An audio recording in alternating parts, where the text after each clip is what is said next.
Hello and welcome to the AVForums podcast for Monday the 23rd of July, and we're recording this on a Thursday, so lots will happen probably between this and Monday. But joining me are Steve Withers. Holy rabies. Ed Selley. Everyone freaks out at first. And Mark Botwright. Give him a Bruce Lee kick. Like I say, we're recording this on a Thursday because Steve. So you could do it tomorrow and just not have me on it. Yeah, but that'd be 2 weeks in a row and your fans wouldn't be very happy about that, Steve. They'll get over it. The Withers fan club have got quite a... All two of them. All two of them. Are they a fan club? Or No, is that well, a it's mob it- with pitchforks? No, that's more of a sect. No, that's his mum and his wife. It's his two fans, isn't it? Well, listeners are listeners, whether they're listening for purposes of hate, family support, etc. We should Yeah. try and So, get this on hospital radio. Get the incapacitated listening. Oh, fair enough. Okay, I'm not sure where you're taking that one, Mark. No, but, segue from that then. It means they can't reach across and turn it off, so they have to listen to us. That's my point. there we go. Some might Right. consider that a torture, but Yeah. So, what have you been up to, Mark? I don't really know. Can I just? Mark's being modest here because on his Instagram, his pottery has come back in. Well, I wasn't going to be the one to say it, but yeah, it is great. It's impressive. It's good stuff. They actually look like the things they're supposed to be. This is very true. I'm Yeah. still knocked out progress. with the fact that you've got an Instagram. It is. It's unusual because you're not big on social media in any other way. No, I was kind of bullied into it, but you know, as with most things in life, but I've managed to hold off being bullied onto Facebook. So you know, I'm doing quite well there. Yes, that's impressive. And I suppose it's hard to get too much in the way of marketable data from photos of pottery. So Yeah. A photo of a ceramic hat that I put a pipe into isn't really going to give them any good data, is it? limited. Yeah. Possibly, you might find yourself being targeted with pipe cleaners and players Navy cut. Yeah, I in do- a Venn diagram, I have little overlap with anyone of any importance. It's a heart. I thought it was an ashtray. Right. doesn't let all that one go. pottery end up as an ashtray? Basically. Actually, most of it does. Apparently, this is a thing. Most stuff ends up as little nut bowls or stuff like that. Things that are too small to be of any great use, but not small enough that you can actually throw away. So people end up somewhat attached to their kind of little projects, which are just small bowls. Except for the books, which, as best I can work out, have no discernible purpose at all. They're bookends. Oh, does it split into two? They're 4 separate ones. Oh, I stand Yeah. corrected. Individually glazed. Well, it's just the books. So, honestly, this is a backhanded compliment. I thought that was a single piece moulding. No. But no. All right, fair enough. I As was gonna, were. I was gonna attach them together and make them into 2, but I thought if I make 4, then if one of them explodes, I'm fine. Or, you know, one bookend isn't any good to anyone. But how do you make that on a potter's wheel? I'm confused. You don't make it with a potter's wheel. You make it with slab. So just flat bits that you roll out. If you didn't sculpted a at some- rectangle. If you didn't at some stage during that process shout "Have it, you slab," you completely missed out on a joyous opportunity there. At least I got a quote for the week. Yep, a picture of his pottery and have it you slab will do nicely. Thank you very much. You saved me half an hour scratching my head over the weekend. Okay, so Well, there you go. So Mark's still in his pottery and he's got an Instagram. So what's your Instagram handle? Yeah, off. Well, Ed's got it, so we're going to get it either way. He's I don't know. It's gonna take waterboarding, I think. To Okay, well, I'm sure if you had to search up, I'm sure I follow you. I'm sure. Anyway, there we go. Mark, that's what Mark's been find up to you, this Mark. week. We'll Don't find worry, you. Don't worry. You're talking about AVForums members. They know the tricks. Ed, what have you been up to? Since this time last week, I went to Hampshire. I went to the beach. It was very pleasant. And then I've just been doing loads of work and stuff, which isn't terribly exciting, but is quite useful when you don't have any money. So that's that's been me up until this point. I'm trying to think if I've done honestly anything of any note whatsoever. Oh, I managed to chip the windscreen on my car, which obviously because it's got the heated elements in it, I have no idea if you can just patch job those or whether I have to at some point then treat myself to an entire new windscreen. So yeah, there's that. Okay. Yeah, you got to watch with the windscreens. The first Mustang I had got a one which I was told it could be repaired, but it'd be an MOT failure because it was in the wiper area. So you got to be careful with them. Even repaired ones, you can fail an MOT. Well, the good news is that my car goes back before it has to have one. Oh well, there you go. Yeah, silver linings and all that. I'll be charged if it goes back with a chip, so I still have to work out what I'm going to do. So yeah, is that the one that you're worried about the mileage on? Yeah, do you know what? I've just decided to go with car. Yeah, just take it down a country lane and petrol bomb it. Yeah. Yeah. Between the mileage on your car and the data on your broadband, life is numbers at the moment. Yeah. At the end of the month, I'm just imagining you getting your backpack on. Sod it, I'm going to have to walk. You have to walk and read a newspaper. Yeah. Well, you jest. There is data this month is a right pain in the proverbial, because for another client, I'm doing a group test of streaming services. Now, obviously, one of those streaming services doesn't have any effect on my data at all. The other 5 do. So I have been in the tragic position. I have been hoarding data and holding it back, because over the weekend and then Monday and Tuesday, I'm just going to be caning it. Can I take a guess? Choosing some really short songs. Can I take a guess which one wins? I think it'll be Netflix. It's audio streaming services, not video. But okay. So Spotify. So it'll be Spotify then. Just imagining actually, you know what? Googling what's the shortest album. Spotify isn't in it because they still haven't launched a lossless service. I know they're testing a lossless beta with clients. So it's 6 services that aren't Spotify, and we're making. So which one do you get free? Tidal, is it? I get Deezer, not Deezer. Data consumption. So, yeah. But the others will come out of my data consumption and ruin me. So, yeah, go me. You listen to a lot of 2-minute punk songs then, won't you?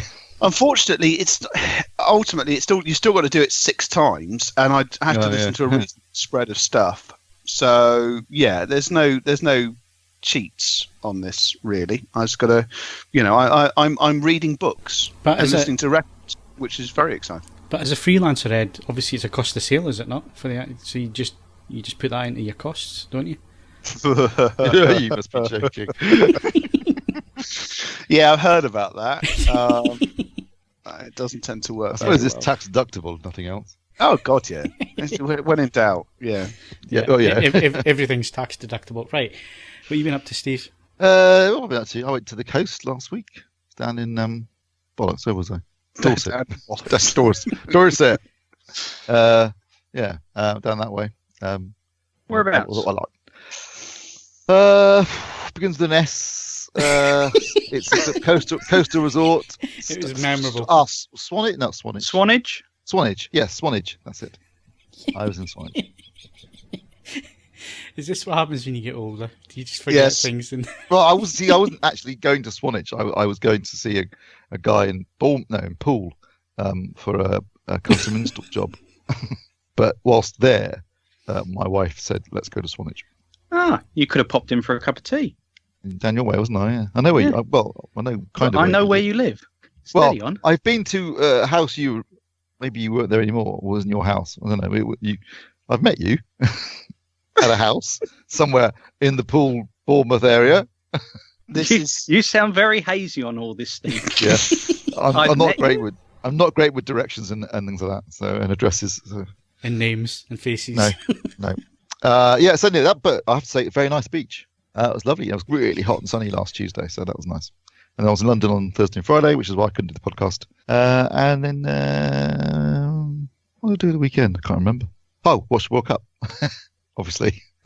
Yes. Oh God, there was some tennis on as well. My mother got. I didn't watch excited. any tennis, but I'd say I thoroughly enjoyed the World Cup, much to my surprise, and mainly because England obviously did disgrace themselves once. But actually, really good. I thought you were more tennis because it's more middle class, isn't it? I thought that was more your type of crowd. Well, Andy Murray wasn't even in it, so I didn't bother. And obviously, everyone else who's British was out within by round 3. So, yeah, obviously. But the World Cup was brilliant. I thought it was a really good World Cup. Really enjoyed it. I thought the final was excellent. I'm glad that Croatia got hammered.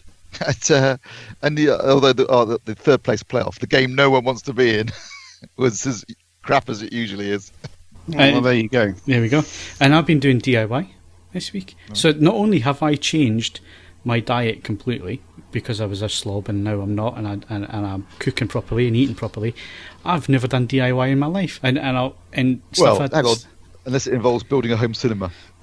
Yeah, but that's easy. But I've never actually done proper DIY stuff where I've had to measure things out, then mark it out, then drill it, and then... So I've actually put... Now this is going to sound really bad for being a man and all the rest of it, but I put some blinds up in the living room. First time I've ever done anything like that, or even attempted anything like drilled the holes properly, then put the brackets up and measured them properly and screwed the stuff in and all that. Oh, it looks great. I mean, they're not right.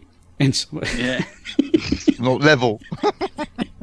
One slightly not level than the other. Either that or the window's squint, but I think it's more my workmanship than the window. Depending on the age of your house, you may find that everything is on the piss. It probably is. Yeah, that's probably right. So I did that, and I built a TV this week, and obviously I've been built doing... a TV? Well, I put the stand on it. Yeah. That doesn't count as DIY. It does when you're on your own. Yeah. I'd love it if you actually had built a TV. That would be great. Like, yeah, some MDF and a I don't know, flat screen, some painted a picture on it. Actually, you probably could buy the components of someone like Vestal. They'd send them to you, and you could make your own telly. Yeah, I wouldn't trust me making a TV. I wouldn't trust me doing anything. I mean, the fact that I put up a couple of blinds, I've amazed myself there. Now I just need to start painting now. Don't know how to paint, but that's the next job. It involves a brush or roller. Yeah. Brush or roller. Yeah. Everything's easy, but whatever you do, don't touch electrics, don't touch plumbing. Yeah. Oh, I forgot. Actually, I did do the electrics because I had an issue with the dimmer in the cinema room, so I actually switched all the electrics off. Got the screwdrivers. Hey, I've been Mr. DIY this week. I'll tell you what. Just don't try it. Hanging wallpaper, that's really hard. Yeah, and if paper a ceiling, that is almost impossible. If you suddenly need to adjust your television aerial on a windy day, that's also yeah. During a Champions League final. Yeah, but he did take an emu up there with him, so that's what killed him. If he'd left the bloody thing down on the ground, he'd have been all right. Right, so competition time. What can we win, Steve?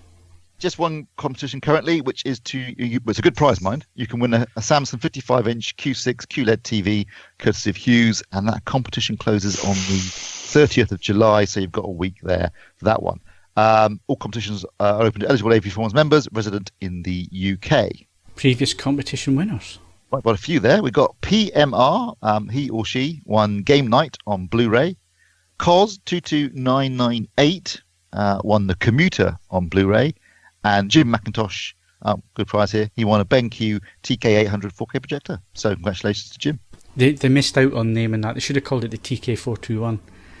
Yeah, that would have been great. They would have sold the bucket load. And in fact, I'm trying to remember which film it was that they used that. Oh, it was Boogie Nights. He's a hi-fi salesman in one of the amplifiers, TK421. Don Cheadle is the least black bloke in history. Yeah, that's right. Yeah. He's wearing a cowboy uniform. Yeah, he's into cowboy music and hi-fi. He's into country and western. Yeah. Right, so that's competitions. We'll be back in a sec with hardware news.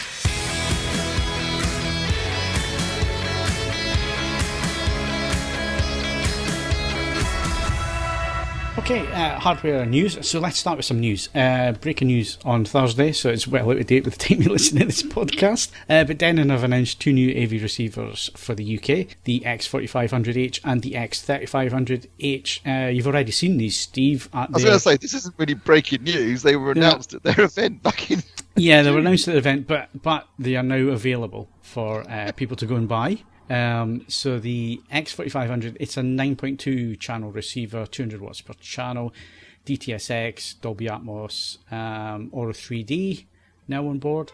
It'll also do HDR, Dolby Vision, HLG, ARC, everything pretty much, and EARC, so enhanced audio return. It also does AirPlay 2. Yeah. You name it, it's in there. Spec wise, these are some seriously spec pieces of kit, I've got to say. Yeah, and quite competitively priced as well.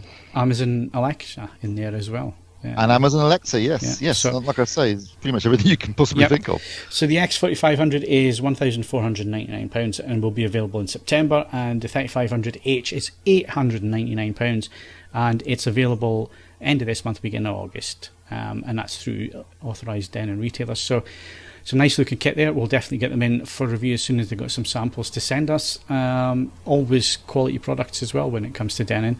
Yeah, no, Denon do make some cracking AV receivers. I've always been a fan of Denon. I think they do. They look nice, they sound good, and they, as you just listed, they are feature packed. And it's nice that you're getting Aura 3, even though it's on nothing. At least they're giving it away for free now. So good luck finding the content. I've still got a demo disc I haven't listened to. Yeah, I've got a demo disc and three films, Pixels, Pixels and Red Tails, and also I've got a 4K Blu-ray disc of Texas Chainsaw Massacre that for some reason has an Auro 3D. Actually, it's Texas Chainsaw Massacre. It's got an Auro 3D soundtrack, a Dolby Atmos soundtrack, and on a film from 1974, was it? Yeah. So anyway, so 3 Auro 3D discs to file into. Yeah, right. So that's Denon. We kind of knew that, but that's confirmation and prices and availability now for the UK. So look out for them if you're looking for a new AVR, or if you've got over 10 grand to spend. Steve's been living the luxury lifestyle these past few weeks. Those reviews are on the homepage of some really impressive processors. 10 grand. Well, you need 10 grand for the processor. No, that's still not enough. Is it not? Well, the ACT4 is 12,300 for the 16 channel and 13,000 something for the 20 channel. Trinov's actually, do you know what? Trinov's starting to look like good value. I never thought I'd say that about 13,000 processor, but honestly, considering what it does compared to the competition, it's 13 grand well spent in my opinion.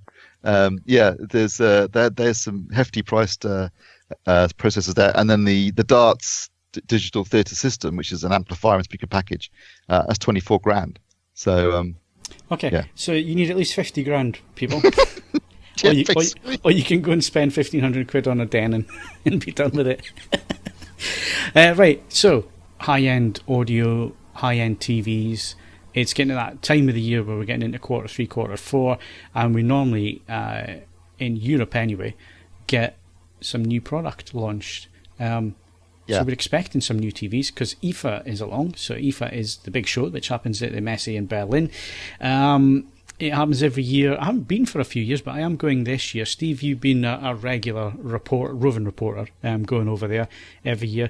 We've never really done the same coverage as we do with CES, and that's basically because it is Q3, well, end of Q3, beginning of Q4. So we've seen most of the products that are coming out because these are the end of the year products. There's one or two products that we know about that are coming, which we haven't seen yet. But normally it doesn't really require a great deal of coverage because the big show for the year is always going to be CES. But it's an interesting show. It's interesting because the public get access. Now that might sound... that always makes it interesting. That might sound great, but actually when you're trying to film stuff with a tripod and a camera and Steve standing a few feet away and being bashed and being knocked and people walking in front of the camera, and I mean, you get that in trade shows, but it's not as bad at a trade show. When the public's involved, it can be absolute mayhem. And then you've got the wasps on top of it as well. But yeah, no, it's an interesting show because obviously its timing is weird because sort of Q3, we're well through the year. Everyone's looking towards CES in January, so that's only a few months away, and obviously most things get announced then. Plus, also you've got the CEDIA show in the States, which goes on around about the same time. So some stuff gets there are always a few things that get announced at IFA. Usually manufacturers like Sony do they normally announce the new projectors? Sony do their projectors. JVC announced their projectors. So for projectors, do JVC announce them at IFA or do they announce them at CEDIA? Because sometimes they do. It's usually both. It's usually which one comes first, really. Yeah, the big fanfare is the US. The US gets a big fanfare, but they are announced. If it's before the US show, it's normally in a back room somewhere, and you're under NDA. If it's before then they normally show them at IFA and then show them at CEDIA. So it depends when CEDIA lands, basically. Which I think it's after this year, but I know JVC are launching them this year. There. Usually Panasonic have something. Philips normally have something, and Samsung. Sony are going to be. Well, we think they're going to announce 2 TVs. Oh, yeah. So you've got the AF9, and it does exist because it's turned up in some of Sony's literature and listings of TVs and so on their website. So that does exist. And we're waiting on the ZD9 replacement as well, which would be ZF this year around. That sounds about right. ZF9 perhaps. So there actually might be a lot more this year than normal. I wonder if that will do 3D. I could answer that one. No. Sorry, I'm just being an arsehole. I'm good at that. Yeah, so there should be TVs there, and Panasonic normally have something TV wise as well. You're right there, Steve. Even if it's just a prototype, they normally announce something. So it'll be interesting to see what they announce, because the flagship is out for this year. Yeah. So it'll be interesting to see. It's a bigger show for them than it is for most manufacturers, because obviously they don't have a presence in the States, so CES is largely irrelevant. Yeah. And therefore IFA, I guess, takes on more importance for them. The thing is, though, that every time I go to the Panasonic stand, I spend about a minute and a half looking at the tellies, bit longer on the turntable stuff, but then I'm straight off to the kitchens. Yeah, free food. Yeah. No, it's not. I have to say, you never really see it for sale in the UK, but Panasonic makes some bitching kitchens. Yeah, they do make some good stuff. Really good stuff. And I'd say that's what I love about IFA. It's like, yeah, there's the stuff I'm supposed to look at, but look at this tumble dryer. I'm a simple soul, as is often commented on, and I it's an opportunity to see stuff I never see in any other show. I really like that. Yeah, it's an interesting show. It's a different show, and like you hint at there, it's not really an AV show in the same terms as CES is dominated by AV and tech. This is far more white goods orientated as well, and there's whole sections of the show that are just white goods from Samsung and LG and Panasonic and all the big manufacturers. And then you've got Beko and there's a whole other layer base, isn't it? Yeah, it's on 2 floors, and there's a whole section we never see because it's downstairs, just all white goods. Well, you might. Kitchen goods. I spent half the show there. Kitchen goods are starting to get smart now, though. Yeah, very. Yeah. So it must be said also, the IFA is a classic example of, there are always people at IFA doing promos who make you feel gloriously inadequate. Sort of young men and women who will effortlessly hold a conversation in the space of 20 minutes in about 7 different languages. Yeah. It's like, oh, that's just annoying. But yeah, I quite, and also, as with a number of shows, one thing IFA does have going for it is that I like Berlin. When it's done of a day, you can get into Berlin, normally have yourself a good time. And I mean that purely in a culinary sense than anything else. It's funny you mention that. I'm sure it was you I was with, Steve, but did we not leave the show and then go to Saturn, which is like a big electrical retailer place, and then we went and had our dinner outside, didn't we, al fresco, and it was such a nice city centre. It wasn't like other city centres where you get groups of drunks and all, because it was a Friday night. London, in other words. Yeah. It was really laid back, really that was really nice. Lovely nice. city. Yeah. I like Berlin a lot. The thing about Berlin, it always feels like half the population is on holiday. It never feels terribly busy. It's as capital cities go, it's an extremely low population, and that sort of is reflected in the sort of how it feels. So, yeah. And the weirdest thing I've ever done in Berlin was going into a multi-story car park and going through a door and ending up in a nuclear bunker. Well, it with happens. Complete radiation washed down area, and bunk beds and storerooms, and it's fascinating. And it was underneath like I say, a multi-story car park. You would never know it was there. And Did you mean to go there? Or it was on a tour. Accident? It was on a tour, obviously.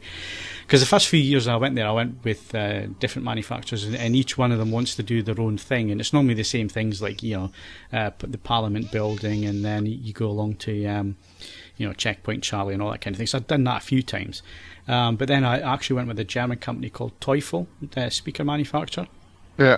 For a Teufel launch, and they obviously showed you the side of Berlin that you never get to see. So it was like currywurst under the subway, flyovers, where like traditional side of the city, and then, like I say, nuclear bunkers and all that kind of thing. So it was fantastic. Wouldn't know, Phil, because every time I've gone, I've had to cover that show on my own and do loads of work. So I haven't seen anything. Yeah. Oh, loads of work.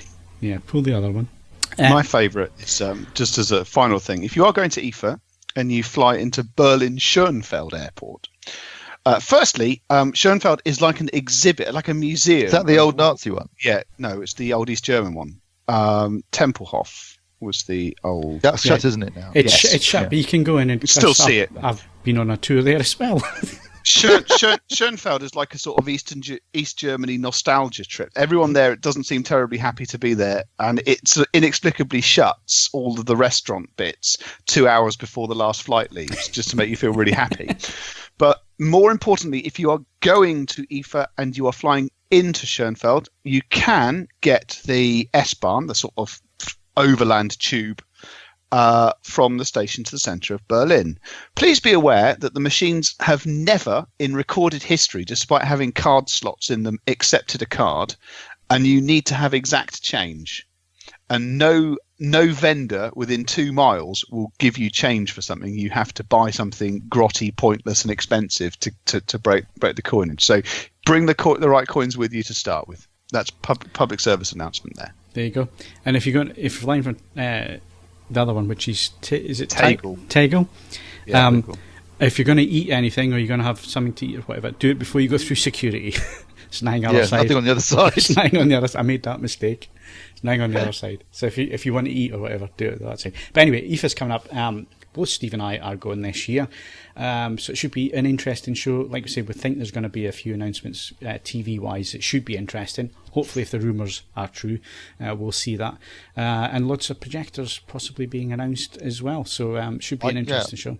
I'd like to see Sony up their game a bit on the projector front. I think they need to either make them better, not just in terms of resolution, but I mean in terms of other features, or make them cheaper. So it'll be interesting to see what happens this year. If I was a betting man, I'd say they should have at least one native 4K under $5,000, hopefully. I think if you placed that bet, you could be accused of knowing the result beforehand. Right.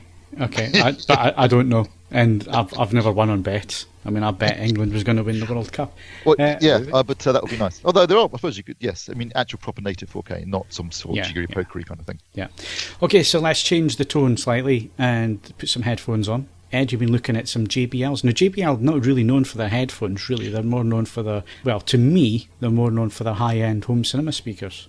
Well, this is true, but they have been quite productive in headphones and earphones for about 10 years now, but at price points that we don't generally spend too much time paying too much attention to.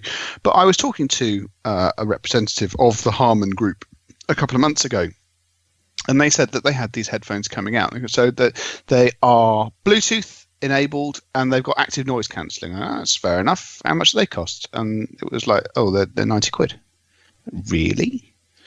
So I broke the habit of a lifetime, and unlike Withers, who's living the Learjet life these days, I thought, you know what, let's have a look at that. Mainly because the last pair of headphones that I looked at, which had the same spec, and we'll come to we'll deal with the fine detail in a moment about that, was the Bose & Wilkins PX, which is 300 quid. So I wanted to know really what less than a third of the money gets you, and the answer is a lot of headphone. Now, when I say the spec is the same, there are asterisks to that. It has Bluetooth. It doesn't have aptX Bluetooth or aptX HD. It's just standard SBC as your codec, and the noise cancelling has 2 settings, on and off, as opposed to the multiple gradations and active voice pass-through and all of the incredibly witchcrafty things that the Bose & Wilkins does. But do you know what? If I was going on holiday, especially if it was a boozy holiday and I wasn't necessarily convinced that everything I was going to do was going to come back in the condition that I set out in, you can do an awful lot worse than something like this. I mean, we've got holiday season very much upon us now. School breaks up, I believe, by the time this podcast comes out.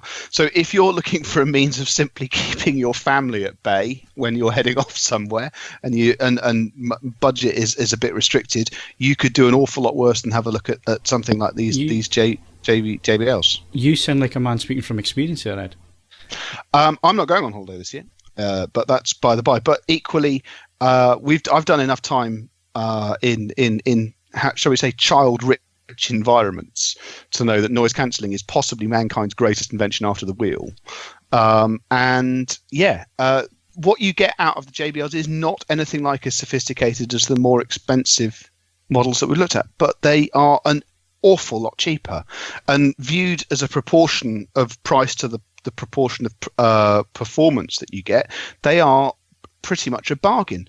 And it's also really something that I've put in the copy, mainly because it was a chance to sort of extend on this. But it bears repeating. We get very excited about aptX Bluetooth, and I've just finished writing a review for the future on AVForums, which has a product which has aptX HD, like the Bose & Wilkins, which for the first time I also now have an aptX HD source in the form of my mobile phone.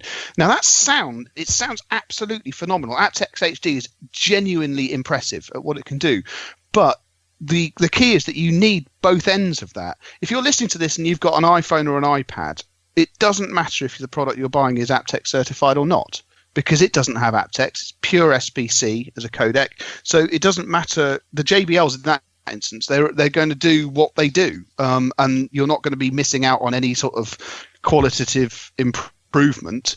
So people are sort of going, oh, it doesn't have this and that. Depending on what equipment you're using it with, it very well might not matter at all. So again, if you're just looking for something holiday season, things like that, and you are an iOS user, don't get too het up over aptX, and things like the JBL are very, very capable products. Okay, what kind of battery life do you get out of them? I left them running at a sensible volume with a timer. I think I got a whisker under 9 hours. And the only downer to that is that you can't charge them and listen to them at the same time, because the USB charging slot is concealed when they're on your head. Is there an option to plug in just a standard cable? Yes, they'll run passive. No problem at all. That sounds good. So 9 hours, that's, well, most flights. It's enough. Most flights it's are about enough, that, so, yeah. So, I mean, don't get me wrong. There are reasons why Bose & Wilkins, Sennheiser, Bose, etc. are charging more money. They're not simply gouging. The products are an awful lot cleverer. They sound better. I mean, things like the Bose & Wilkins active standby system, where it knows if you've taken it off your head and things like that. The JBL doesn't do any of those things. But again, it's an enormous amount cheaper. So it comes down to your priorities and what you think you might do. But if you are about to go on holiday, that could be a review well worth looking at. So I spent a fortune on noise cancelling headphones, Bose ones, which they're fantastic. I love them to bits. They really do work. I use them maybe twice a year when I'm flying long haul. On your way to CES, on your way back from CES. Probably. I can guarantee I will use them at least once a year for that. And something like that at 90 quid, I think that's a no-brainer if you're going to use them twice a year on a flight. So where are we with headphones then, Ed? Because we haven't done headphones for a while now. We haven't spoken about them for a while. It is a market that's still making plenty of money for manufacturers. Still got legs. So where are we at the minute with that? Right. The elimination of headphone sockets on smartphones has not happened anything like as quickly as we thought was going to. So there was this sudden belief that absolutely everything needed Bluetooth, and we're sort of taking a little step back from that and going, not so sure about that. There are two areas which are going bananas. The first is this point which the JBL belongs to, these active noise cancelling Bluetooth enabled headphones. They're at price points. JBL represents the bottom end of it, and it goes up to about 350 quid. The World and his wife is doing their best to compete in that product sector at the moment, and there's a lot to be said for it. I'd say I've always been quite keen on Bluetooth. It gets a lot of flack, and it mainly gets a lot of flack because it was introduced to being used as an audio codec 2 generations too early. So if you used an early Bluetooth device, it was like, this is shit.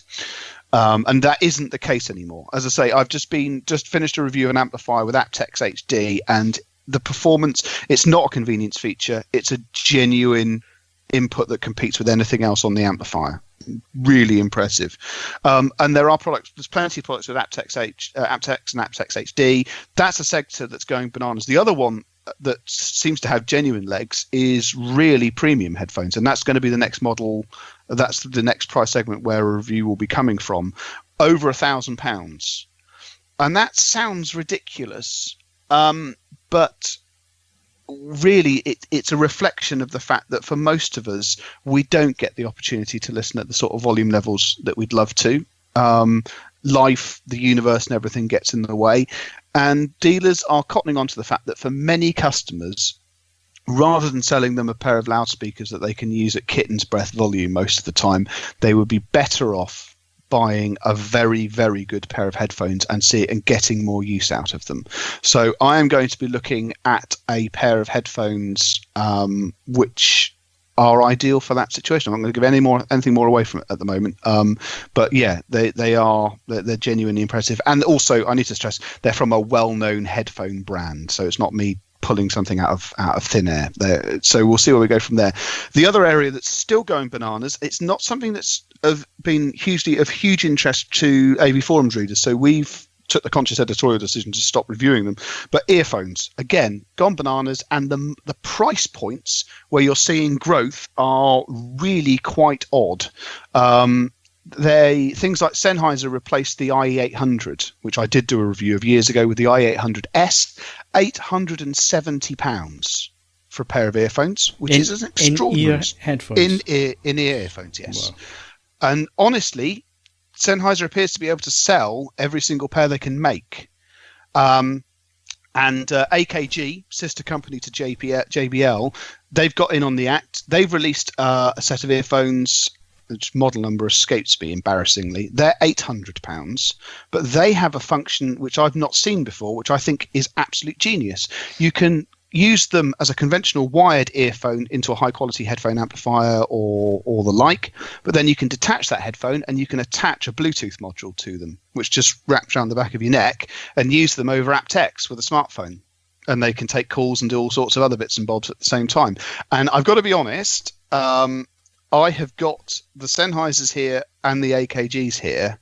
Sennheiser is probably the better sounding product, but when I'm just wandering off down to the shops, I grab the AKG almost every single time and just pair it up automatically, and away I go. And there is the genesis of an idea I've been thinking about writing about a change in how high-end products are being designed and so on and so forth, which may or may not see the light of day if I can actually turn it into a cohesive piece. So yeah, those are the growth areas. The really important thing to stress, and I guess it's worth that, although there are lots and lots of new brands have joined with headphones and earphones, and they're still doing it. We just heard the announcement, the new Quad, their first ever pair of headphones. The general public tends to go with what it knows. So really, the people that have benefited the most were people that were making headphones at the start. The Sennheisers, the Grados, the Boses of this world. They've all done very, very well. The only people who have really come in and made genuine headway in the market, really, you could argue that's Bowers and Wilkins and Focal are the two brands that have actually carved out genuine headphone segments of their own. For the most part, the general public seems, and that includes, enthusiasts, part of the general public, seem quite content to go with brands that they know were making headphones beforehand. It's very, very hard to break in as a new company. Yeah, it's interesting, that point, because again, you've got JVC making headphones and making a good crack at the headphones as well.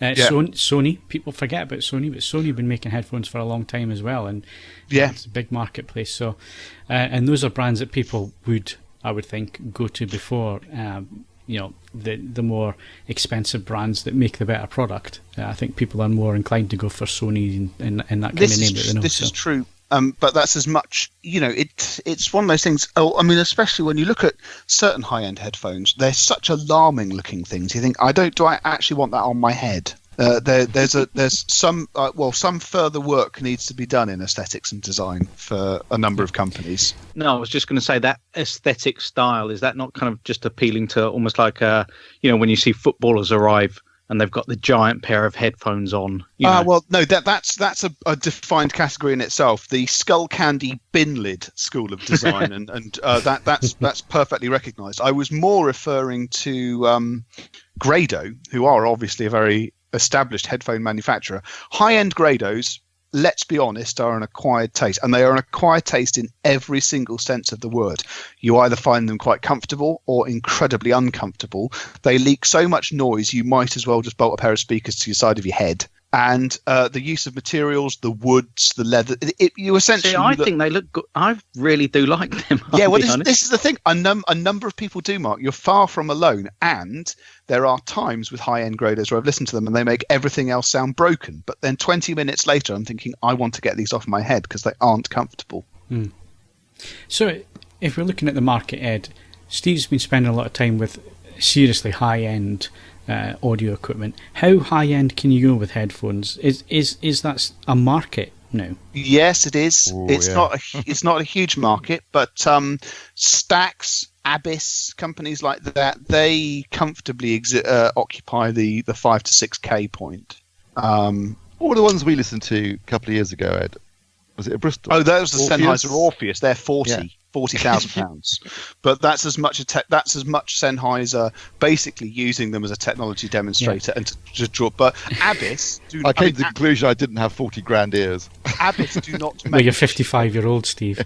They don't make cheap. Abyss don't make any affordable headphones. That purely exist in the high end category. But I mean, earphones is the other bananas one. I mean, I remember 12 years ago, I was working for Cambridge Audio. So I was working in an audio company and I spent 80 quid on a pair of Shure E2s, and even worked with other audio people. They thought I was insane. And obviously here at the moment, I've got these two £800 pair of headphones, but earphones rather. But I mean, at CES, there was the flagship Audacies, which are £2,000 for a pair of earphones. And do you know what? I have to be honest. If I had £2,000 kicking around, those Odysseys are absolutely extraordinary. But it's always an interesting part of the market if you can make it stick, because it is recession proof. But unless you have the technical chops to make it work, don't bother. Okay. It's an interesting market. So what's your thoughts, dear listener? Are you into headphones? Are you interested in headphones? Are you getting to the point now where you think you just want to get away from things and put a set of headphones on and watch a movie or listen to your favourite music or whatever? Let us know in the comments below the podcast, in the podcast section. That's it for Hardware News. We'll be back in a sec with movie news and reviews.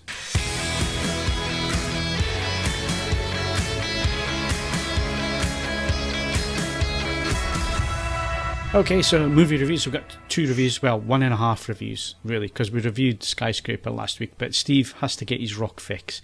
So, Steve, what did you think of Skyscraper? I was a bit disappointed, actually.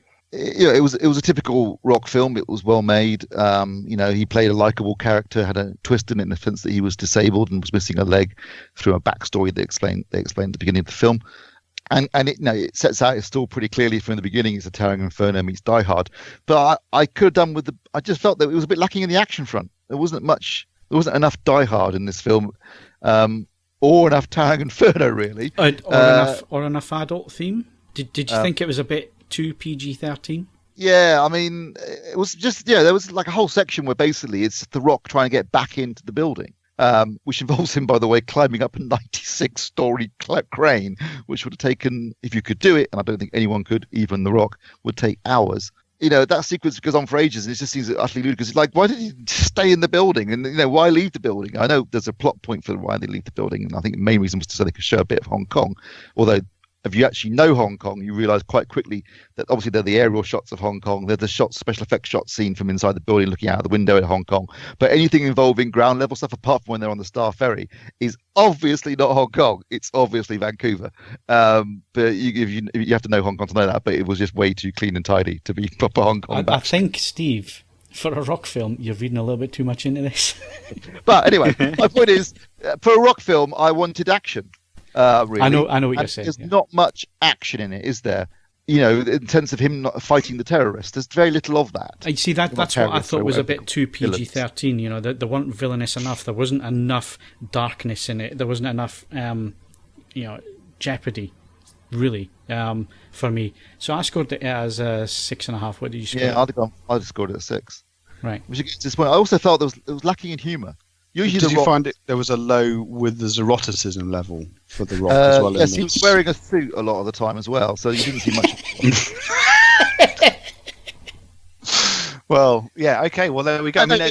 the Rock films generally are they're often quite funny, aren't they, Phil? Like Yes. Rampage, Yeah, lots of tongue-in-cheek stuff. Knowing. Yeah, This very was all knowing, played very yeah. straight and very serious most of the time, and ultimately it's like the whole section, the whole thing with the pearl at the top and the Ultra HD TVs. They mentioned Ultra HD TV screens, don't they, and stuff. That whole stuff, you thought, right, that's coming back at the end of the film, then, isn't it? And it served absolutely no purpose aside to create some kind of sequence. Yeah. And there was so much foreshadowing. It's like, right, he's obviously a villain.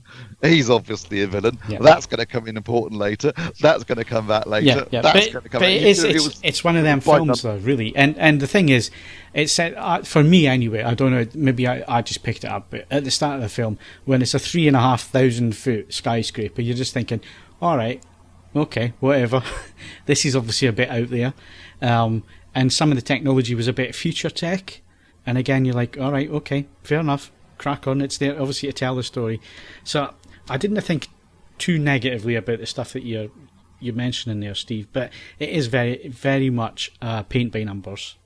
Yeah, it's so predictable. It's not funny. And I mean, that's been reflected, I think, to a degree in the box office. It hasn't done very well. It is up against Incredibles 2, though. It's opened at a bad time. But for The Rock's normally, with the exception of Baywatch, which I think again failed because it didn't really hit. It wasn't really an action film, and it wasn't funny enough to be a full-blown comedy. It was kind of somewhere between the two. This again, this plays it straight, but it's too ludicrous to be taken. I mean, it's ludicrous. Yeah. The bit when he's doing the Spider-Man stuff with the gaffer tape. Utterly ludicrous. So you can't take it seriously, but they're playing it straight, and I think they needed to play it with tongue in cheek. If they're going to do that, they had to go more tongue in cheek. Yeah.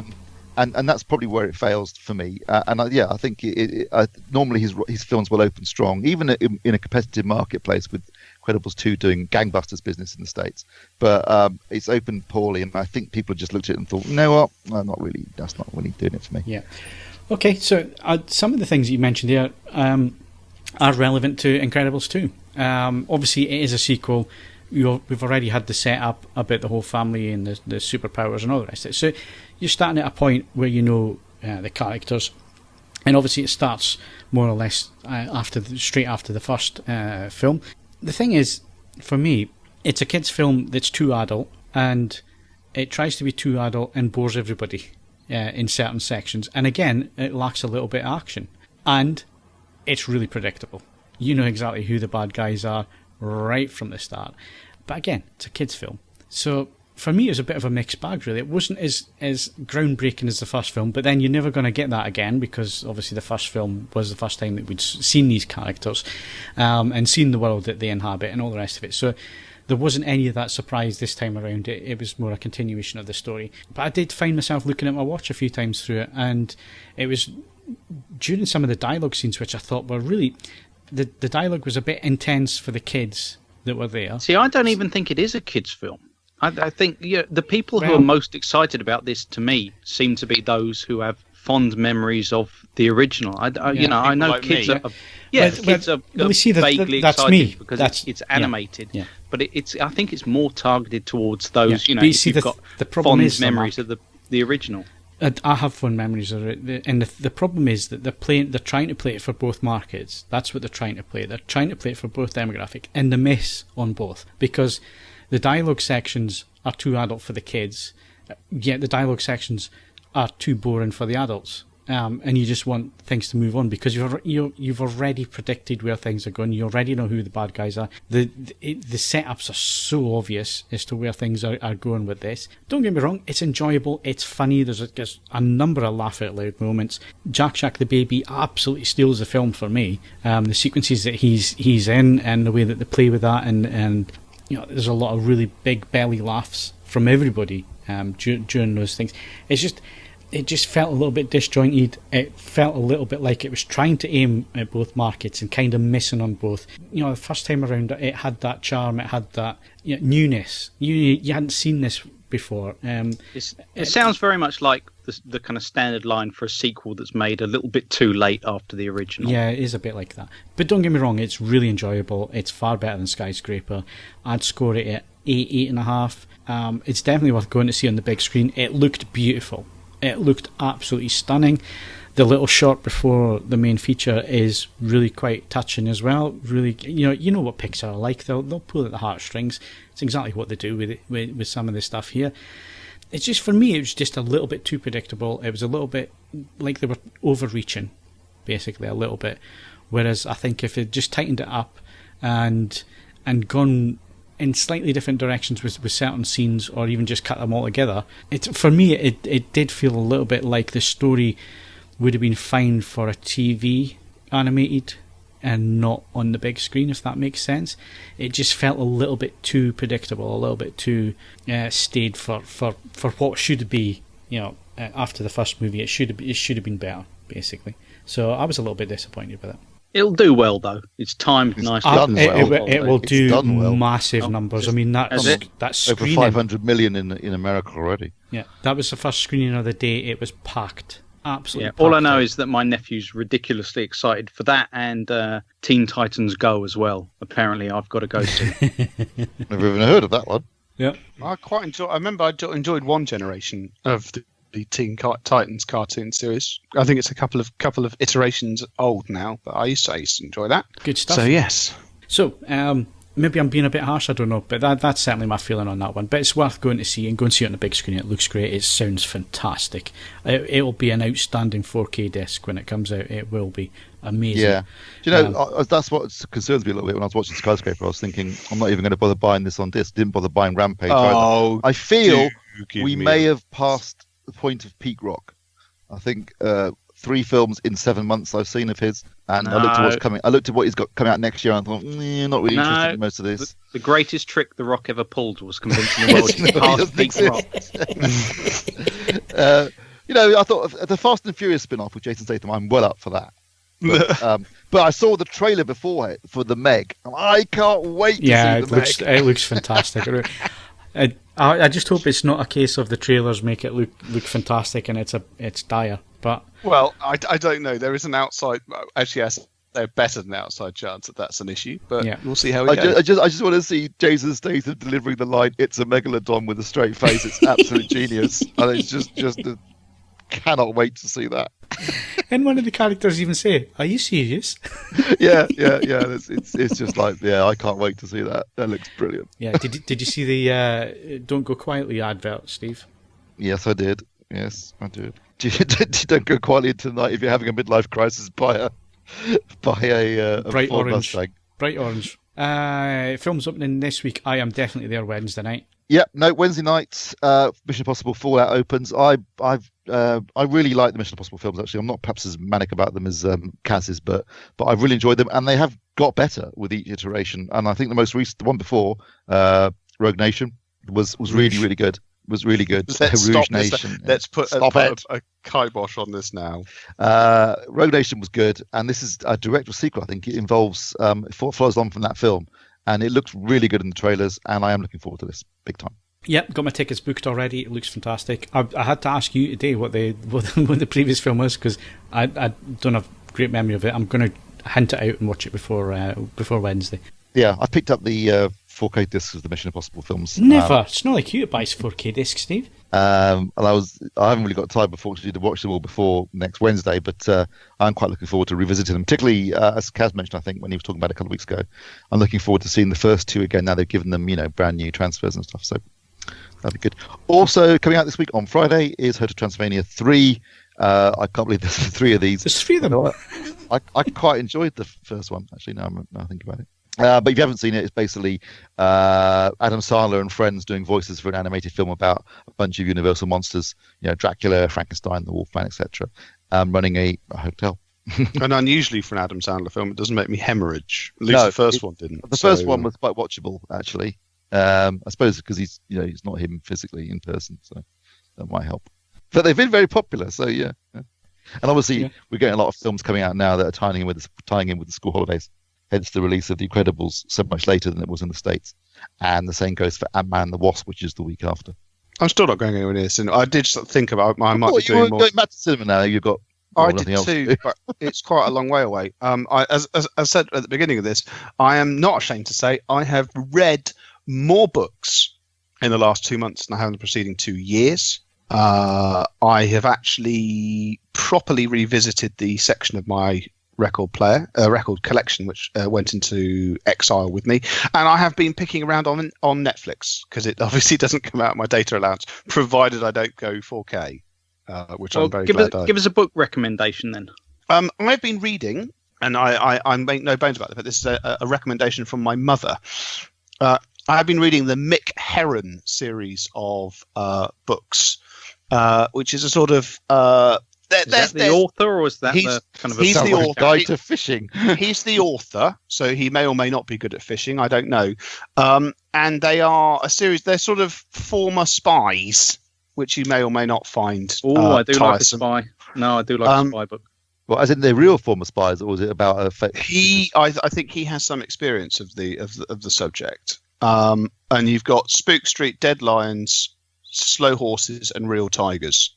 See, one of my issues with modern spy books is that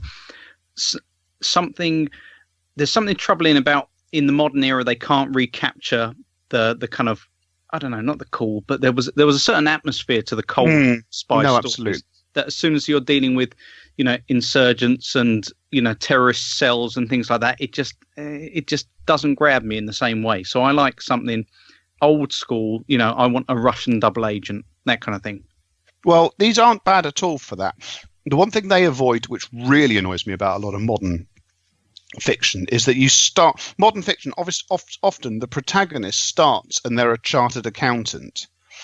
And they're attacked, and they somehow survive. And by the end of it, they're sort of annihilating battalions of special forces. And just the gradation in people's abilities in certain books really, really annoys me. It started Robert Ludlum, and it's got worse. But I've also been reading actual books about, as well as novels. I've been reading about some historical things, not simply in times of war, which is what I have historically done. So I've been reading about other aspects of history, and as I say, just genuinely just work going at a slower pace than normal. But the cinema is a long way away, and it's still full of people. I went and had a look at it the other day, and there were still just lots of people there, and I just thought no. So yeah, and there's going to be lots more people now that school holidays are on. So this is undoubtedly true.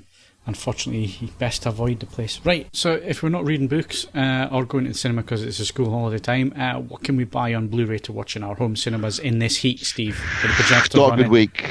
Not a good week. Don't go in the home cinema this week. I think that's best policy. We got Peter Rabbit on both 4K disc and Blu-ray with the voice of James Corden. So that's enough to put you off. I should imagine that. Beatrix Potter is currently spinning in her grave like a top. We've also got Mary Magdalene, which stars Rooney Mara as Mary Magdalene. I guess if you like your biblical films, it might be your cup of tea, but not for me.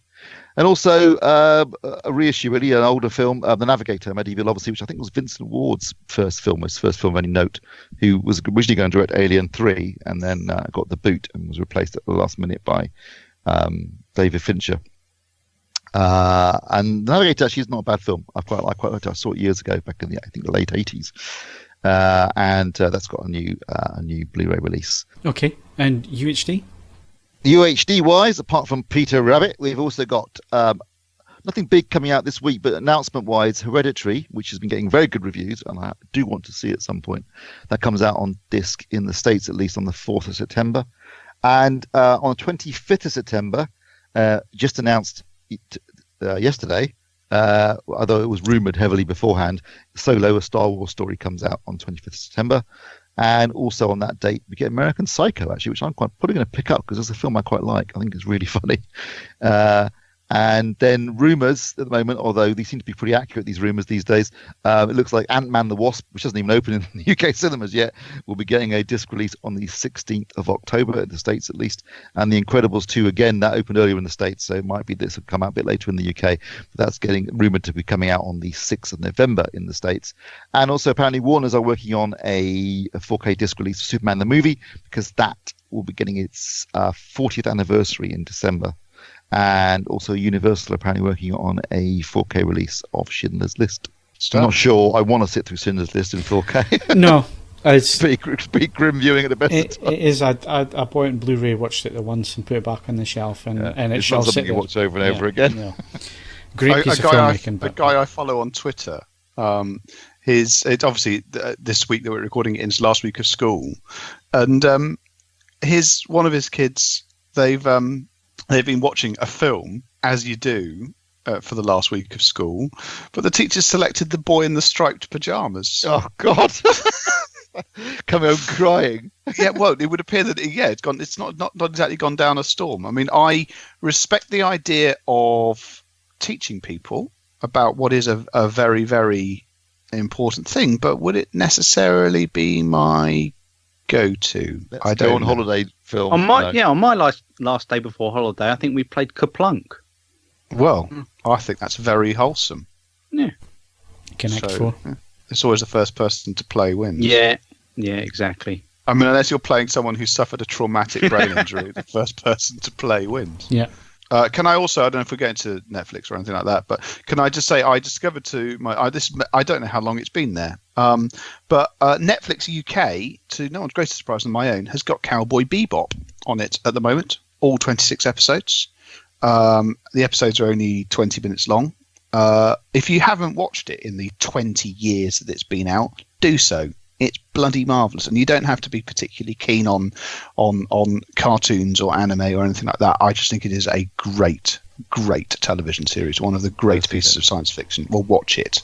That's an instruction. Never seen it. Right, so talking about Netflix, there was a story on the BBC this week that Steve's put in the running order, but Netflix killing traditional pay TV in the UK. What was the story about, Steve? Basically, the Netflix, as the title might suggest, is really starting to eat into the more traditional paced TV services in the UK. So this came from an Ofcom report, actually, and they were saying that Netflix, well, not just Netflix, but Netflix is the predominant one. Obviously, but you've also got Amazon Prime, and to a certain extent Now TV, but that's the Sky thing anyway. Have been really eating into the popularity of pay TV in general, but more specifically into what we would class as normal broadcast TV, so BBC, ITV, and Channel 4, and they're starting to get together to look at a way of competing against Netflix and Amazon in terms of streaming services in particular. So I mean, it's no surprise to discover that there's been a massive shift away from what we would consider traditional TV viewing, which when I was a kid, and back 20 years or so, you had 3 or 4 broadcasters who didn't broadcast most of the time, and that was it. So TV wasn't a big deal. I mean, obviously now you've got multiple broadcasters broadcasting 24 hours a day, hundreds and hundreds of different channels, and a gradual shift away from watching TV at a specified time. So either people are time shifting through PVRs, or they're just watching streaming services and watching it as and when they want to. And the whole generation now are coming through who don't even use TVs. To them, it's not even about a television anymore. It's about watching it on a mobile device or a tablet, but usually on their phones. And that's how people watch content, and they watch it off of streaming services, be it YouTube or Netflix or Amazon or whoever. And that they're not even watching broadcast television. So, and you could have said traditionally, I would have said, okay, that's true, but big events like the World Cup, that's still going to be, that's still a broadcast thing. But of course, this time around, we've had BBC streaming the content live over iPlayer. So even that's not necessarily the case anymore. That we could be looking at a complete paradigm shift as far as the way people watch television or even watch content at all. And I think the spearhead of that whole change, that whole revolution in terms of viewing content is Netflix, and the number of subscribers that they're getting in now is really impressive numbers. They did actually mention, so 40% of UK households now subscribe to Netflix, Amazon Prime, and Now TV, with 15.4 million subscriptions,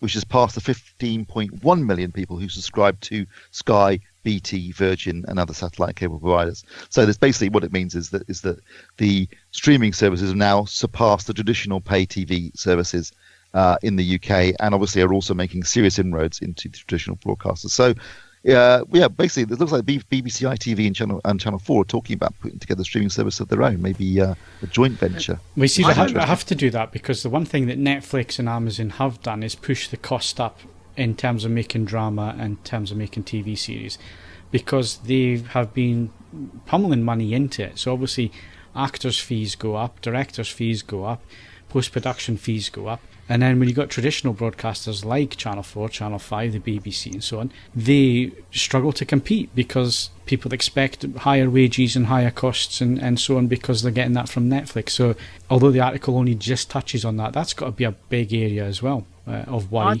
I really think the whole budget thing is slightly kind of skewing the issue. I think, for a long time there was, particularly when it came to comedy, people were given kind of carte blanche on the BBC. There was a certain amount of, cachet to being a big BBC series, but also they took creative risks. And I don't see why it is that, they're looking at the production values of the big series on, Netflix and things like that, and assuming that that's the grounds on which they have to try and compete. Original programming usually wins out in the end. I think, if anything, BBC iPlayer has kind of played into this because it's like the first free streaming service that people tend to start to use, and then they figure, actually, I really like this. I like to be able to watch things when I want to, and then it's only natural from there that they would go on to things like Netflix or Now TV and things like that.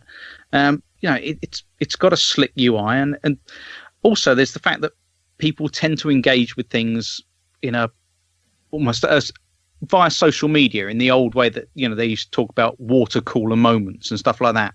But now you don't have to wait for that episode that comes around once a week. Now people, if you look at things like Game of Thrones, it can be broadcast on a given day, but you look at the huge amount of people who just want to like download it as soon as it appears in the States and stuff like that.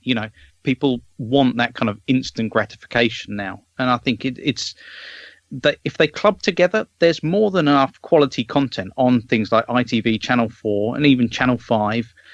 If they all had a slick UI and it came underneath, they got the people who were doing iPlayer behind it, I think more people would engage with that content. But I've, maybe it's just me, but I've developed this strange intolerance to advertising now, and so I tend to look via Netflix. If something's on the BBC, I'm not going to watch it then. I'm going to watch it on iPlayer and just make a mental note of it. And so therefore, there's stuff on even like UK TV Play. They have decent programs there, but the UI and just the service that you have to go through is so terrible.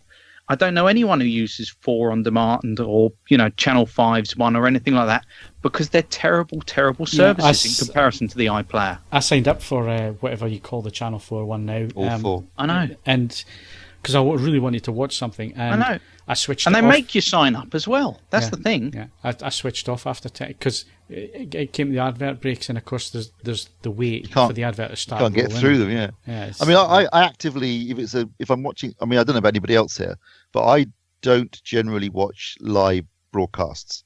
When the program's on, I don't actually watch it when it's on. I watch it. I would set up the PVR at the beginning of the week, and then just forget about it. And then when I want to look what's on the recorded and watch it then. And that's particularly the case with anything on a commercial channel, because I won't sit through advert breaks. I refuse to. So I never ever watch anything on a commercial channel live. I'll always record it and then watch it at a later time and just skip through the advert breaks, because I'm just not prepared to waste my time on that. Just not prepared to do it. But I think it's interesting in this BBC article, because they actually do break down some numbers for younger generations. So I think the terrifying realization is that teenagers and young people now watch 40% less traditional television than they did 7 years ago. And in the case of teenagers in the last year alone, it's dropped by 12 to 15%, depending on the age group. So they're just not watching TV. What that means is, if you look further down in the article, the people that are watching TV, as in what we would call traditional TV, 5.5 hours of it a day is unsurprisingly 65 and above. So what you're going to ultimately see is programming skewing towards people that are watching television, and it ain't people under the age of 65. Even I fall into that category. So it's interesting that I think broadcast television is not only dying along with its audience, but the move towards slick streaming services, like Mark says, where you can watch what you want when you watch without any kind of advertising or other kind of hassles, I think is definitely the way forward. But what I'm worried about is the fragmentation of the marketplace, which is what we're going to see. We're already starting to see. Yeah, you end up with this kind of bifurcation where you'll end up with just standard TV will be kind of, aimed for the over 65s or something, and then you'll just have everything on streaming services will be almost the opposite. Yeah, I mean, but also then spread out over about 87 of them, because every single production company will go, oh, people will pay, and actually, no, they won't. This is right. I mean, there are some untapped possibilities for the more traditional media providers. I mean, we've discussed this before. If iPlayer had more of the BBC's back catalogue, that would be a great start. I would probably, I mean, whilst I object to paying more than the license fee already, I would probably stomach a small stipend for that. I mean, the ability to watch Monkey Dust again would be, I'd love to do that. Things like that, things that the BBC is weirdly reluctant to ever sort of dig out of the archives. But the BBC has a strange policy of it has no set time limit on, what stays on iPlayer. Something can disappear after a week, and there's stuff that I thought, I've got a month, and then I'll completely forget about it. And some stuff they just leave up for years. It's really, really strange. And then conversely, Channel 5's on-demand system will, I mean, obviously it's not relevant to me now, but you could record stuff off that onto your Sky hard drive, and it would then delete it at the time limit point, even if you hadn't watched it, which was maddening. So they could probably improve their share of the on-demand market by, as Mark says, not being shit. There could be an element of these things becoming victims of their own success. We've seen all these comments about various like Disney and the so on and so forth. They go, we'll do our own streaming service. So everything becomes horrendously fragmented, and under those conditions, a society used to on-demand television will simply pirate it. They will decide what they want to pay for, or they'll do the Netflix power binge in the free month sort of thing across your 87 different streaming services. If you think that your content on its own is a golden goose, you are sorely mistaken. Very few organisations. I mean, HBO maybe has enough stuff. As I say, the BBC, by dint of being around forever. Disney, well, it's of no interest to me, but yes, I can see where you're coming from. After that, it just starts to get horribly fragmented very, very quickly. But then again, lots of media companies buying up lots of other media companies at the minute. So even the marketplace is changing in terms of, not necessarily in the UK, but elsewhere in the world. These media companies getting bigger and bigger as they buy up all the different... I mean, just look at Disney and what they've acquired in the last 10 years. And they're not going to stop. They're going to keep going. They're going to keep buying anybody that's making any decent content. They're going to try and have everything under one umbrella. They're probably going to start running into regulatory issues. I think they're getting too big now. Maybe. But if they get the Fox deal through, then I think at that point, as a studio, the amount of stuff that they'll own, it's going to be. I think they'd struggle to buy another. I don't think they necessarily want to. I think they've got enough now. They've already dominate. They already dominate, don't they? If you look at the top 10 films in the box office worldwide last year, 5 or 6 of them are Disney films. Same in the US. So it's just their domination's enormous because they've obviously got 4 huge franchises under their belt. But what they're very keen to do now is to move into streaming. Yeah, but you mentioned there Fox. Well, Sky, there's lots of movement there, so we don't know who's going to own Sky soon. So what you could end up with is 2 or 3 massive media companies who have all the content. And then it becomes more difficult in terms of competition and in terms of pricing. So at the minute we're saying that we think Netflix pricing is brilliant and it's well worth the money and all the rest of it. You only have to look maybe 2 years into the future and think, well, is it still going to be that case? I think Netflix. Everyone talks about Netflix, but the dark horse of this one is Amazon because they've got almost an unlimited amount of money, and they are not. They're prepared to spend it. I mean, the ridiculous amount they spent on. Maybe they could spend some on the interface. For Yes, starters. they should definitely spend some money on it. But the amount of money they spent on Lord of the Rings was insane. But they've also now started buying in Premiership matches, which are included as part of your Prime membership. So that's got to put the fear of God of Sky. Yeah. Because Yeah. they could destroy Sky, literally destroy their marketplace. Have you tried to find a 4K HDR series to watch on Amazon? I tried this the other night. The only one I could find was the Grand Tour because I knew it was in 4K. You have to go HD. down and go to the TV section and then go down and there's a whole load of 4K content. But it's not that difficult to find, is it?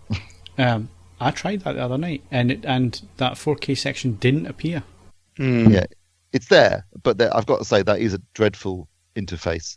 Yeah, it needs work big time. Because for finding content, I don't understand why they seem to have this need to hide their 4K content. You think that would be because Netflix up in front and center, isn't it? They push it. Well, no, actually, the last few times when Netflix have had a big thing launching on the day, I've gone looking for it on the day of launch, and I've ended up having to go and search for it using the search thing because it hasn't popped up. It's all the soft porn you're watching at the same time. Yeah. Normally, it's the first thing on the page, the new release, if it's a big new thing. Well, when What's Its Face Annihilation came out, I went straight in there. It wasn't shown as the first thing on the page, or I had to go searching for it. I'm trying to think what the other one was recently as well that I went looking for and ended up having to search for it. So it's really strange how it serves up content. So it's not just Amazon, but Amazon are terrible. Their user interface is just absolutely terrible. Anyway, but these two companies have got war chests with almost infinite amounts of cash in them. So people like the thing is, Sky. Netflix, Amazon's war chest is not specifically earmarked for any. I mean, don't forget that Jeff Bezos wants to do space, and space is quite spendy. There's Netflix is a media organization. Its budget goes to being Netflix. Amazon's doesn't go to just being an on-demand media supplier. But the big thing here, and I think the one that we've kind of gotten away from and I want to bring it back to before we wrap up on this, is the BBC, ITV and Channel 4 and Channel 5. They're going to be suffering from this. And, if you're a commercial station more than the BBC, your revenues are going to be down. So, what is the answer for them?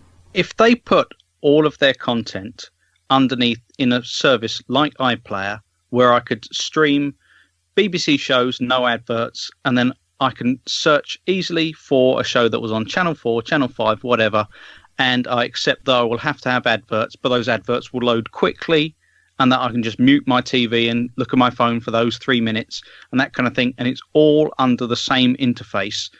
I would practically never leave that. That to me would have virtually everything that I would need. And the problem is... How much would you pay? I'm not paying them anything. They get their money through advertising. But you just said you want your programmes without advertising. BBC without advertising. No, I said the BBC without advertising. If they had accepted that Channel 4, Channel 5 and anyone else who put their programmes on that service, you have adverts in it, but it loads up snappily. It uses an interface like iPlayer that isn't a chore to use. I will accept that. The problem at the moment is you have to jump through hoops to use these other services, and the content isn't enough to draw me there. So therefore you come back to iPlayer, you come back to Netflix. If you had everything under the same service, I think most people would use that. Interestingly, when I signed up for Channel 4 the other day, there is an option for, I think it was $2.99 or $3.99 to get rid of all the advertising. Oh, that's the way to go, isn't it? I could live with that. I think the idea of adverts in the middle of programs just seems antiquated to me. Yeah, it's weird, isn't it? It's all of a sudden, it destroys the mood in a way that I don't remember. I never remember it doing that. Anyone, when they showed the World Cup final, it was on ITV and BBC simultaneously. Who chooses to watch it on ITV? Because it was so annoying that so many of the big England games were on ITV because they go straight to an advert break and just take all the atmosphere out of the event. You're really getting uptight. It's like half time or something, and then suddenly advert break, shoving two of them, and it's like, no. There's nothing like watching a really deep drama and suddenly having the Go Compare advert shoot up in front of you. Yeah, I just think that the streaming model now is you might have to pay for the streaming service, but I think that's worth it just to avoid having to sit through adverts. The other thing, of course, just in terms of making a difference, Netflix sinks costs by developing some content which is available the world over. And at the moment, obviously, more conventional media companies are much more region specific. If the BBC started doing paid access to its stuff across the world, that could possibly go some way to alleviating the cost of the license fee. Although, obviously, we have to pay Cliff Richard a large sum of money. So we'll have to keep paying a license fee for that. That was the next question. License fee wise, people are going to say, well, if I'm paying however much it is to access this service, say $7.99 well, no, the BBC. or whatever. Let's be very clear about this. The BBC has no scope to charge anyone in the mainland anywhere that is already paying a TV license any further sums of money. They have an advantage not enjoyed by any other broadcaster in the UK. And they can bloody work with it. But if they can if they can make revenues from outside of the TV license area of influence, good luck to them. Go nuts. I think BBC should just go fully pay service, and ultimately that's what they will do. I think it will become a paid streaming service, and they won't need as in lieu of the licensing fee. And as you say, Ed, they're sitting on a goldmine of back catalogue content. Yeah, they could make a ton of money worldwide, by just selling all this stuff, as part of a streaming service. And I think that's ultimately where it's going to have to go. It's just a matter of time now. I mean, don't get me wrong, that's another area of fragmentation, because obviously at the moment, if you're not in the UK, your main access point for a lot of BBC content is Netflix, and that would probably end if the BBC started trying to be a genuine presence in worldwide on-demand streaming. But nonetheless, they are not immune from the requirement to change simply because they're a state broadcaster. So they need to think about things as well. Okay, I think that wraps up our conversation on this one. I have no doubt we're going to be coming back to this as time passes. But if you've got any thoughts that you want to raise, anything that we've forgotten to cover in the discussion, then please add them into the podcast thread underneath this podcast. But that's it for this week. My thanks to Steve Withers. One of your piranhas is in the lake. It's very rude. Ed Selley. Is it true? Are you a human? And Mark Botwright. Let's all make up. Don't forget, you can follow us on Twitter and Facebook, bookmark AVForums for latest reviews, news and videos, and of course leave us a 5-star rating on iTunes, but only if you enjoyed the show. I'm Phil Hinton, thank you very much for listening, and we'll see you again next week.